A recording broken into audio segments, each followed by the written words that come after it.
Harargee Bahaatti baatiiwwan jahan darban boba'aa seeraan alaa liitirii 49,000 ol to'atamu ibsame. Ashamaa harka fuunee kabajamtootaa fi jaalatamtoota hordoftoota keenya oduu keenya kan biyya keessaa fi biyya alaas qabannee isiniif dhiyaanneetiin jirra. Hanga xumuraatti nu waliin tura.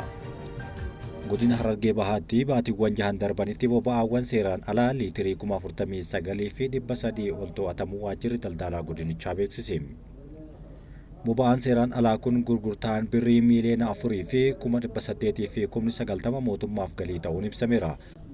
Alseerummaa gabaa boba'aa godinichatti mudataa jiru to'achuuf hojiin hubannoo uumuu cinaatti tarkaanfiin seeraa fudhatamaa jiraachuu itti gaafatamaa waajjira daldalaa godina Harargee Bahaa obbo Muhammad Kadiir Huseen ibsaniiru. Hanga ammaatti buufataalee boba'aa gatiin hin malle dabalanii fi qaamolee seeraan alaaf daddabarsan 18 eeyyamni daldalaa ogguramuu buufataalee boba'aa 5 irratti ammoo akeekkachiifni dhumaa taasifamuu himeera. Miseensota tuuta gadaa Kaarrayyuu guyyootaaf hidhamanii turan kaleessa gadi dhiifamuun isaa beekameera. Naannoo Oromiyaa godina Shawaa Bahaa aanaa Fantaalleetti miseensota tuuta gadaa Kaarrayyuu fi jaarsolii biyyaa 20 achi buuteen isaanii dhabamee ture hidhaa guyyaa 21 booda gadi dhiifamuu isaanii maatiin himaniiru. Miseensota tuuta Kaarrayyuu fi jaarsolii biyyaa kunneen amajjii 6 bara 2025 walgahiif mana isaanii irraa waamamanii bakka walgahiitti qaamolee nageenyaatiin erga fudhatamanii booda guyyootaaf achi buuteen isaanii kan dhabame yommuu ta'u dilbata darbe gadhiifamuun isaanii himameera. Namni miseensi maatii isaanii jalaa hidhame tokko hiikamuu abbootii gadaa kanneen ilaalchisee yaada isaa akka laatetti guyyoota 21 darbaniif gara kaampii raayyaa ittisa biyyaa naannawa Awaash Arbaatti argamutti geeffamanii hidhamuu himeera. Awaash Arbaatti mana qorqorroodhaan ijaaramee fi iddoo jireenyaa raayyaa ittisa biyyaa keessa kan turan ta'uu himuun achitti namni isaan dubbisee sababa hidhamaniif itti himes akka hin jirre nutti himan jechuun haala keessa darban irratti waan maatii irraa odeeffate dubbateera. Itti dabaluun amma namni achi hafee hin jiru hundi bahanii manatti galaniiru. Guyyaa sanbataa halkan keessaa naannoo sa'aatii 4tti gara magaalaa Matahaaraa erga geeffamanii booda guyyaa dilbataa gara mana isaaniitti galaniiru jedheera. Abbootiin gadaa Kaarrayyuu fi manguddoonni kunneen baatii tokko dura sirna buttaa qalu erga raawwateen booda kan fudhataman yommuu ta'u sababbiin hidhamaniif maaliif hidhattoota waraana bilisummaa Oromoo galchuu diddan jedhamanii ta'u Addis Istaandard jiraattota naannichaa wabeeffachuun gabaasisaa keessatti hiriira.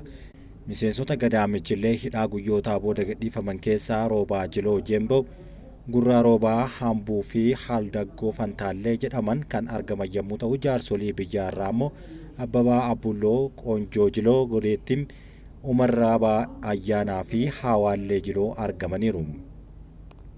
Mootummaan Faransaay tumsa misooma Itoophiyaa waliin qabdu cimsitee akka itti fuftu himte. Faransaay tumsa misooma Itoophiyaa waliin qabdu cimsitee kan itti fufu ta'uu Itoophiyaatti ambaasaaddarri Faransaay Alexis Lamek beeksisan. Itoophiyaa fi Faransaay hariiroo dippiloomaasii seena qabeessa waggoota 100 oliif ture kan qabanidha. Itoophiyaatti daandii baaburaa jalqaban gargaarsa Faransaayinn ijaaramuunsaa seena qabeessummaa tumsa misoomaa biyyoota lamaanii kanaaf kan agarsiisu ta'uu himanii dhiheenya pirezidaantiin Faransaay Imaanu'eel Maakroon Itoophiyaatti daawwannaa taasisaniin gama barnootaa, eegumsa aadaa fi hambaalee akkasumas misooma diinagdeetiin ministeera muummee Itoophiyaa Dr. Abiyyi Ahmad waliin hojjechuuf waliigaluu isaanii Itoophiyaatti ambaasaaddarri Faransaay Alexis Lamek dubbataniiru. Faransaay fooyya'insa diinagdee gooroo Itoophiyaan taasifte kan deeggartu yommuu ta'u kunis guddina biyyattii kan saffisiisuu fi mul'ata bal'aa kan qabu ta'uu ibsaniiru. Dhaabbileen misooma mootummaa boqonnaa bulchiinsa quumsaa hin taane keessaa bahuun gara madda faayinaansii filatamaa ta'utti ceehuu hojii gaggeessaan ol'aanaan investimentii Holding Itoophiyaa Biruk Taayyee himaniiru. Dhaabbata investimentii tarsiimaa mootummaa Itoophiyaa ta'uun kan tajaajilu investimentii Holding Itoophiyaan kaapitaala hayyamame birrii biiliyoona 100 bara 2014 hundeeffamuu fi dhaabbilee misoomaa mootummaa 34 kan bulchu ta'uun ni beekama.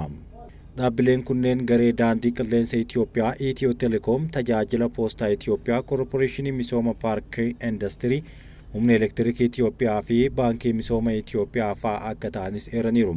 Sagantaa Itoophiyaa Infocus jedhamuun turtii kan taasisaniin gumaacha dhaabbatichi guddina diinagdee Itoophiyaa keessatti qabu ilaalchisee ibsa bal'aa kennaniiru. Caasaan bulchiinsa dhaabbilee misooma mootummaa duraanii akka barbaadamutti bu'aa qabeessa akka hin taane gochuu irra darbee dhabuu qofa osoo hin taane mootummaan abbummaan akka hin bulchine kan daangesse jechuun dubbateera. Dhaabbatichi qabeenya tarsiimaa dhaabbilee misoomaa qabanitti fayyadamee caasaa bulchiinsaa bu'aa qabeessa isaan godhu diriirsuun dhaabbaticha mataa isaa irree tarsiimaa investimentii Itoophiyaa gochuun akka danda'ames ibsaniiru. Gabaa aksiyoonaa Paaris keessatti aksiyoonaa dhaabbilee daldala idil-addunyaa irratti kaapitaala isaa dhangalaasuun fayyadamummaa diinagdee mirkaneessuuf hojjechaa akka jiru himaniiru. Kanaanis dhaabbileen misoomaa dandeettiin faayinaansii fi bulchiinsa dhuunfaa isaanii hin taane keessaa ba'uun diinagdee Itoophiyaa keessatti gahee ol'aanaa taphachuu akka qabanis himaniiru. Dhaabbileen misoomaa akkuma daandiiwwan qilleensaa moodeela daldalaa bu'aa argamsiisuu akka hordofaniif kallattii kaa'ameen bu'aa galmeessuu akka jiranis kaasee dhaabbatichi humna ibsaa dhiyeessii xaa'oo teeknoolojii kaffaltii dijitaalaa fi dameewwan biroo kallattiidhaan jireenya dhala namaa waliin wal qabatan kan hammate yommuu ta'u qoodni guddina diinagdee keessatti qabu guddachaa akka dhufe himaniiru. Dhaabbatichi bu'aa argate irraa hanqina daldala mootummaa uwwisuu akka jiru waggoota 5 dhufan keessatti ammoo hanqina jiru guutummaa guututti uwwisuudhaaf karoorfachuu isaanii kaasaniiru. Shawarqee Itnoo Maayining kan dhiheenya kana naannoo Gambeellaatti Dr. Abiy Ahmadiin eebbifaman keessaa qooda bitachuun hojii daldala warshichaa babal'isuuf hojjechaa jiraachuus kan ibse yommuu ta'u dhaabbatichi misoomaalee mootummaa qabeenya birrii biiliyoonaan lakkaa'aman qaban kunneen Itoophiyaa liqaa caalaa qabeenya tarsiimaa ishee guddaa ta'uu kan agarsiisanidha jechuunis dubbatameera. Itiyoo Injiinaring Guruppiin bara dhufuu eegalee konkolaattota elektirikii biyya keessatti oomishuuf karoorfachuu hojii raawwachiisaan ol'aanaan guruppichaa Ambaasaddar Suleyman Daddafuu himan. Dhaabbatichi konkolaattota humna elektirikaan socho'an biyya keessatti oomishuuf qophii taasisaa jiraachuu kan dubbatan yommuu ta'u, albuudni galtee baatirii konkolaataa elektirikaa oomishuuf oolu liitiyeemiin Itoophiyaa keessatti bal'inaan akka argamus Ambaasaddar Suleyman dubbataniiru. Albuudni kun hanga ammaatti dheedhiin isaa alatti ergamaa jiraachuu kan himan yommuu ta'u guruppichi yeroo ammaa teeknooloojiin albuudaa calaluu danda'u barbaadamaa akka jirus himeera. Dhaabbatichi ogeeyyii muuxannoo ol'aanaa qaban 550 qabaachuu isaa eeranii waggaa 5 keessatti awutoobisoota deddeebisa uummataa oomishuu eegaluuf hojjetamaa jiraachuu mirkaneessaniiru. Itiyoo Injiinaring Guruppi maashinaroota misooma qonnaa oomishuun qonnaan bultootaaf raabsuun bu'aa qabeessa ta'uu isaa kanaan dura tajaajiltoota Itoophiyaa gabaasee turuun ni yaadatama. Albuudni kun hanga ammaatti dheedhiin isaa alatti ergamaa jiraachuu kaasanii guruppiin kun yeroo ammaa kana hojiiwwan garaagaraa hojjechaa akka jirus dubbataniiru. Afrikaatti humna ibsaa maddisiisuuf kan oolu doolaarri biiliyoona 35 ramadamuun ibsame. Baankii Addunyaa, Baankii Misooma Afrikaa fi dhaabbileen biroo waliigaluudhaan Afrikaatti humna ibsaa babal'isuudhaaf kan oolu doolaara biiliyoona 35 ramaduu beeksiseera.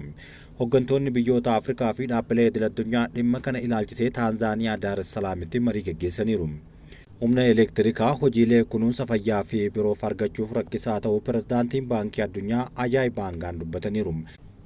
Yaa'iin hooggantoota kun waggoottan 6 keessatti qofa lammiilee Afrikaa miiliyoona 600 keessaa walakkaan isaanii tajaajila elektirikii akka argatan waadaa galuun ibsameera. Magaalaa Dimokiraatik Rippaabilik Koongoof ijoo taatetti lolli hammaate hordofee araarri akka bu'u waamichi dhihaateera. Baha Dimokiraatik Rippaabilik Koongoo lola hammaate hordofuun qaamoleen hawaasaa addunyaa marii nageenyaa akka taa'amu waamicha taasisan.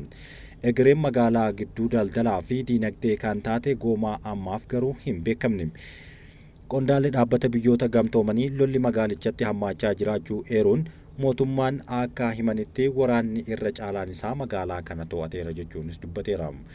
Hidhattoonni M23 haleellaa banan garuu to'annoo mootummaa jala jiraachuu ni waakkatu. Gabaasaaleen bahan akka agarsiisanitti namoonni 17 ajjeefamuun 400tti kan dhihaatan ammoo madaa'aniiru. Kibxata har'aa Afrikaa kibbaa loltoonni biyyattii ergaa nagaa eegsisuuf Dimokiraatik Rippaabilik Koongootti bobbaafamuun 4 ajjeefamuu loltoonni kun ammoo hidhattoota M23 wajjin wal lolutti akka argaman gabaafameera. Walumaa galatti loltoonni Afrikaa kibbaa hanga ammaatti 13 ajjeefamuun gabaafameera. Miidiyaa hawaasummaa TikTok bituuf dhaabbanni teeknooloojii biyya Ameerikaa Microsoft fedhii akka qabu argisiiseera. Miidiyaa hawaasaa TikTok bituuf dhaabbanni teeknooloojii biyya Ameerikaa Microsoft fedhii akka qabu pirezidaantiin Ameerikaa Doonaald Tiraamp dubbatan. Dhaabbanni teeknooloojii abbummaan isaa kan lammii Ameerikaa ta'e Microsoft TikTok bituuf akka jiru pirezidaantiin Ameerikaa Doonaald Tiraamp himaniiru. Tiraamp TikTokiin Ameerikaatti amanamummaa akka qabaatuuf yoo xiqqaate qooda isaa 50 lammiilee Ameerikaatti gurguruu qaba jechuun dubbataniiru. Pirezidaantiin Ameerikaa duraanii Joo Baayiden xumura bara aangoo isaanii jala tajaajilli TikTok Ameerikaa keessaa akka cufamu taasisanii turan, haa ta'u malee Tiraamp aangootti dhufanii yeroo muraasa keessatti tajaajilli kun akka deebi'u taasisanuun ni yaadatama.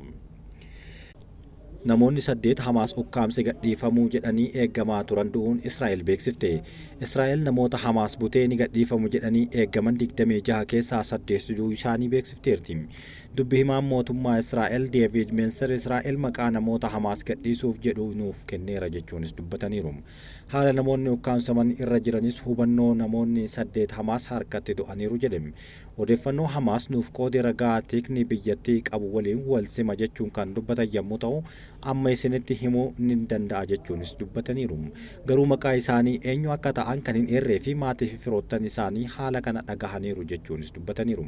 Lammiileen Filisxeem 290 hiikuun dubartoonni 7 ammoo gadhiifamuu Israa'el beeksifteerti. Filisxeemonni 200,000 ol sa'aatii 2 keessatti miilaan Gaazatti deebi'an. Qondaalli nageenyaa Gaazaa Associated Pressitti akka himanitti namoonni 200,000 ol ta'an sa'aatii 2 keessatti miilaan qaxxaamuruudhaan kaaba Gaazaatti deebi'uu himaniiru. Konkolaattota gara kaaba Gaazaatti imalan sakatta'uun ganama sa'aatii 3tti kan eegale ta'us kaaseera. Bulchiinsi Gaazaa buqqaatota kaaba Gaazaatti deebi'an tajaajiluudhaaf namoota 5,500 qacareera. Bulchiinsi Gaazaa akka jedhetti jiraattonni magaalaa Gaazaa fi kaaba Gaazaa 135 mana jalaa diigametti sababa deebi'aniif da'oo qubannaa isaanii yeroo kan barbaadamus ta'aa jiran. Filisxeemota gara mana isaanii kaaba Gaazaatti imalaniif yoo konkolaattotaan deeman adeemsifamaa harkifataa ta'uu isaanii kan kaasan qondaalli nageenyaa Filisxeem kun hojimaata kanas akka jijjiiran kaasaniiru. Qindoominni buufata sakatta'iinsaa poolisii Filisxeem Hamaasiin geggeeffamu kan naannoo sakatta'iinsaa isaa tilmaamaan meetira 300 fagaatee argamu qunnamuu kan dabalatu yommuu ta'u, yeroo tokkotti konkolaattonni 20 gara naannoo murtaa'eetti akka deemaniif hayyama kan kennamuudha. Innis daqiiqaa 40 keessatti konkolaattonni 20 sakatta'iinsaaf akka darban ni hayyama. Gareewwan fannoo diimaa hojjettoota Ameerikaa fi Masrii waliin ta'an yeroo loltoonni Israa'el adeemsicha fageenya dhihoo irraa to'atan bakkichatti argamaniiru. Haa ta'u malee saffisni seensaa garmalee harkifataadha. Kanaafuu konkolaattonni 60,000 lakkaa'aman toora galanii dhaabbachuun hayyama deebi'anii kaaba Gaazaatti seenuu eeggataa akka jiranis guyyootaan kan fudhatan ta'a jechuunis gabaasa kana keessatti eerameera. Kabajamtootaa fi jaallatamtoota hordoftoota Qaroo Miidiyaa oduun ammaaf isiniif qopheessine kan hanga ammaatti dhaggeeffattanidha. Waan nu dhaggeeffattaniif galatoomaa.